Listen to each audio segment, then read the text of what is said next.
হাত দেখছেন চেয়ারনার চেয়ারনে সাইজ যাইতা যাই তাই তো দেখতেছি।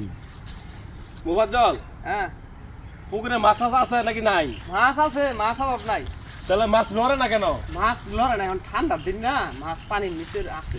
আজকে বিকালে তুমি এই মাছটি ধরবা, ধরে বড় যে মাছটি হইব এই মাছটা আমার বাসায় পৌঁছাই দেবো, আমি ঢাকা লয়ে যাবো। আচ্ছা ঠিক আছে, আমার ঢাকা তো মনে করো আত্মীয় কিছু দেওয়া লাগবো, আমি দেখা খেলে চলবো না, আপনি মানুষেরা দিবেন মাছ দেওয়া লাগবো না। আমি একটা চেয়ারম্যান বুঝবো না তোমার ব্যবসা। আসসালামু আলাইকুম। ওয়ালাইকুম আসসালাম।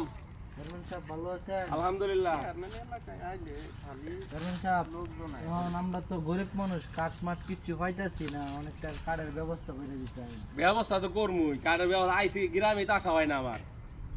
আমি ঢাকা খুব মিটিং এ থাকি, ব্যস্ত থাকি অনেক।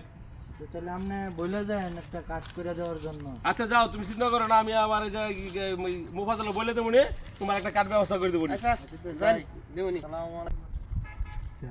আসসালামু আলাইকুম চেয়ারম্যান সাহেব। ওয়ালাইকুম আসসালাম। ভালো স্যার, আপনি তো বাড়িতে আহেন না, আপনি খালি ঢাকাতে আহেন। চেয়ারম্যানের রাস্তা হইলাম আমরা, এটা আমরা নির্বাচনে এত খাটাখাটনি করলাম, আপনি তো আমার একটু দেখলেন না। দেখলাম না বলতে তোমরা, আমরা দুইটা কর্মী থাকতে আমার কাছে আসা লাগে গেলে বুঝলাম কর্মী না, এরা তো খালি কয় চেয়ারম্যান সাহেব বাড়িতে নাই, এরা কিছুই করে না। আমরা গেলে আমরা এত খাটাখাটনি করলাম নির্বাচনের সময়, আপনি আমাকে দেখবেন না চেয়ারম্যান সাহেব? আচ্ছা আমি ব্যবস্থা করে দিও মনি, ঠিক আছে? ওই যে একটা পোলাই ছিল, ওর দু একটা কাঠ ব্যবস্থা করে দিও।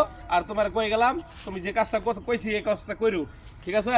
আর তুমি ওর একটা ব্যবস্থা করে দিও, আমার সময় নাই, আমার দরকার আছে। খেয়াল রাখেন চেয়ারম্যান সাহেব, এটা সামসা দিয়ে হয় না, বুঝছেন? আপনি খেয়াল রাখেন। আচ্ছা তো ঠিক আছে, সমস্যা নাই, আমার নলেজ আছে ইনশাআল্লাহ। দিতাম না, দেখতে